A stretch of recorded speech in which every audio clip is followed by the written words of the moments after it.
Alright, so despite doing the majority of my gaming on PC, some days I just want to come home and game on the couch, or I want to watch a movie late night without like rattling the dishes out of the neighbor's cabinets. Now, I can pipe the feed via HDMI over to the TV on the wall, and my wireless controller moves with me, but I don't have any way to get the audio over there without disturbing anybody. So begins my search for a wireless headset, starting with the Logitech G933 Artemis Spectrum. Yo, I'm Brian Peep, you're watching Bad Seed Tech, and what's really good? So I decided to start with the Logitech G933 for roughly a price of $150 US. It seemed pretty well built and feature packed. Now, normally I use the HyperX Cloud 2s as kind of my personal benchmark for comfort, performance, sound quality, and those are rated at 99 bucks. Now, granted, they are a wired solution, so I expected to pay a bit of a premium for wireless. The cans themselves have 40mm drivers. The frequency response goes from 20 Hz to 20 kHz, and they have an impedance of 39 ohms. The battery life is rated at 12 hours without RGB or 8 hours with the RGB lighting enabled. Inside the box, you get the phones, a super long braided mini USB cable for charging, an RCA cable for hooking up to audio outs, and a braided 3-pole 3.5mm cable with inline volume and mic mute, and a 2.5mm adapter. This can be used for your PS4, your Xbox, your phone, or anything that houses an audio jack. The wireless dongle with 3.5mm input is actually stored inside the left ear cup, while the right side houses a removable battery. They're accessed with magnetic cover plates, and it's actually pretty damn slick.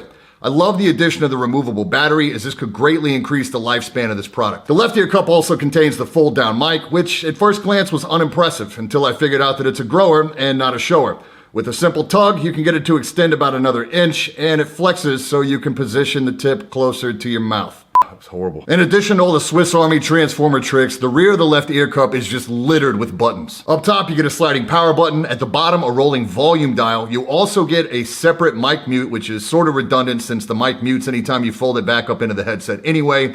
And you also get 3 assignable macro buttons that come with stock features for EQ profiles, surround sound on and off, and cycling the lighting effects. I guess it's great to have all this functionality back there, but in practice, it's pretty clumsy reaching up and trying to find what you're looking for. I imagine you'd figure it out in time, but it comes with a pretty steep learning curve. The other thing I did not like about the rolling volume at the bottom of the cup is that when I'm sitting at a desk, it's usually fine. But if I'm laying back on the couch and the headset is making contact with the couch cushions, it rolls that volume knob up and down, which creates an audible beep in the phones every time it changes direction, either up or down. I also noticed it when I was wearing a hoodie sitting at my desk, that from time to time, based on my posture, that volume knob would actually roll across the hood of the hoodie. So I wish it was a little firmer or recessed or placed elsewhere on the cans. Now, despite some metal look on the outside, the frame is actually all plastic, but it is really adjustable to accommodate fellas with large heads.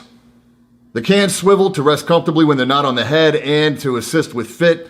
I do worry about the longevity of the frame, but honestly, they seem solid. They don't have any creak to them anywhere, and the hinges have a good action, not too loose. The cups themselves are a breathable mesh. They're actually big enough to fit all the way around the ear, and in practice, I didn't have any issues with heat buildup or ear sweat. Ugh. Most of the advanced features are handled by the Logitech gaming software. Like everything about this headset, there's a lot of customization available in here. You can set the phones to stereo or use surround, which is offered in either Dolby Digital Surround or DTS Headphone X Simulated 7.1. The software can be used as well to control EQ, macro keys, as well as lighting effects, which luckily are a lot more fully featured here than you see on, say, the G900 mouse, which is good if you're into that kind of thing and you like all your peripherals to be all matchy-matchy. The software also does a great job of constantly reminding you not just how much battery charge you have left, but how many hours of real-world use that equates to. It also has an auto-off feature, which for a long time people complained because it was only 5 minutes and that was it. Thanks to updates in the software now, it is now assignable from like 1 minute all the way to 30 in increments of 5 minutes,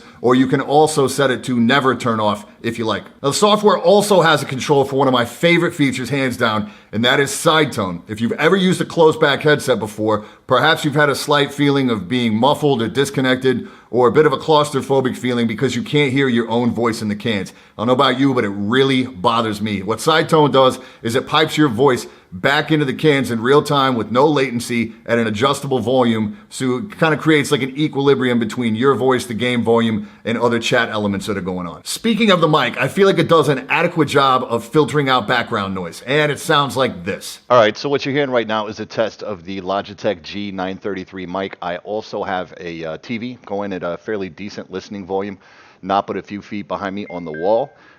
This is the sound of me clicking on the Razer Death Adder Pro, and this is what some Cherry MX Clears sound like. I'm even typing a little heavy, so should give you a pretty good idea. The G933 also supports audio mixing for up to 3 different sources, which was really surprising to me. This gives you the ability to say, be in game and take a phone call via the headset at the same time. I'm not sure why you would, but I'm sure there's some really creative uses for this. If you've come up with like some crazy way to use the audio mixing for these phones, please let me know in the comments below. I'd be super interested to know. Now, as far as sound quality, normally when it comes to simulated surround, it's trash, and I just turn it right off and opt for stereo. But honestly, the audio positioning in-game with these is really good. The bass is surprisingly punchy. It is pretty punched up, like pretty gamered up, if you get me. And if you're listening to Sidetone standalone, it's pretty surprising how nice, round, and full they sound. If you're in game with a lot of explosions and heavy arms fire, do expect it to muddy up the mids just a little bit. Also, the cans get really loud with minimal leakage, and I'm damn near deaf, so that's a really good thing. Movies sound great, and honestly, wireless headphones are probably my new favorite way to watch movies. It's certainly better than the alternative of compressing the audio signal all to hell on my surround system for late night viewing. As far as music goes, they're competent in a Beats by Dre kind of way. But if you're looking for something audiophile level to listen to music, you should probably look elsewhere. Now, the range on these is spectacular. My bathroom's got to be, 25 feet away from my computer desk and behind 2 walls. I gotta tell you, it felt really weird the first time I got up to hit the can when I was in a lobby and realized midstream that I was still surrounded by gaming audio. Pro tip, make sure you mute your mic first. It's worth noting that if you also own a console, this can work wirelessly just by plugging the dongle into your PS4. If you're an Xbox user, there is a workaround available, though it requires you to have available audio outs from your TV and close proximity to an electrical outlet. This actually pipes anything coming from the TV out the audio outs and into the headphones, so you can use it for all kinds of stuff. If you're interested in seeing how this setup works, let me know in the comments below and I'll film a quick video on it. Now, at this point, the G933 is batting 1,000. It ticks like every box out there and even a bunch you didn't even know you wanted probably, which brings me to the unfortunate twist of this review. The comfort. Like I said before, I compare everything to the HyperX Cloud 2s as a standard, and I know that they're wired cans, so they're gonna be lighter, but honestly, they're so comfortable. Not only can I wear them for hours at a time, but I forget that I have them on my head most of the time.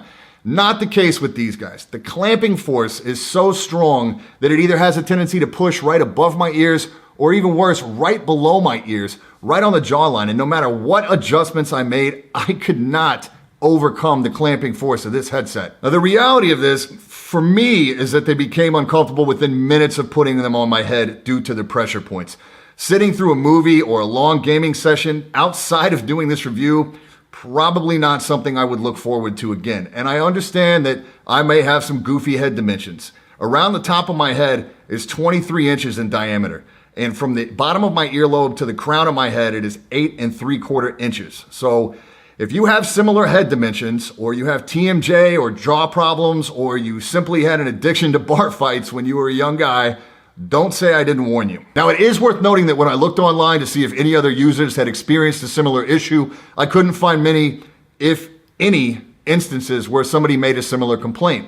And it could also be a matter of a break-in period, though I can say I've used a lot of headsets, wired and wireless, and I've never felt clamping force this extreme for me out of the box. And this really breaks my heart because Logitech has outdone themselves here for flexibility, features, and performance at this price point.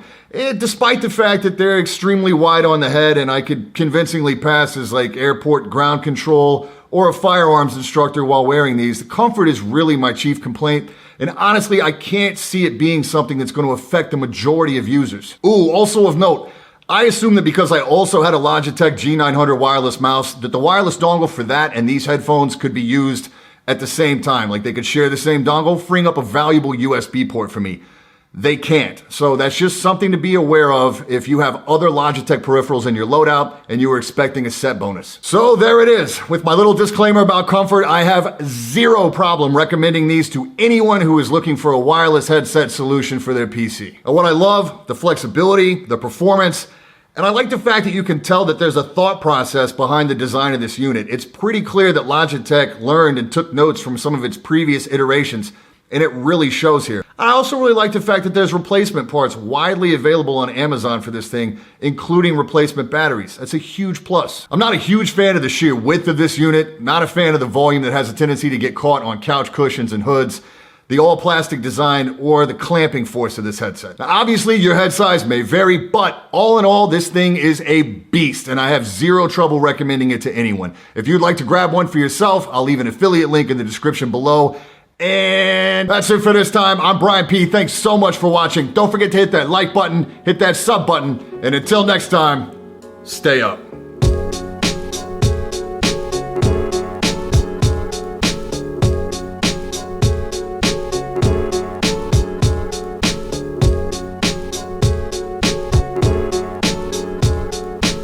Oh God, it's gotta be an all-time low.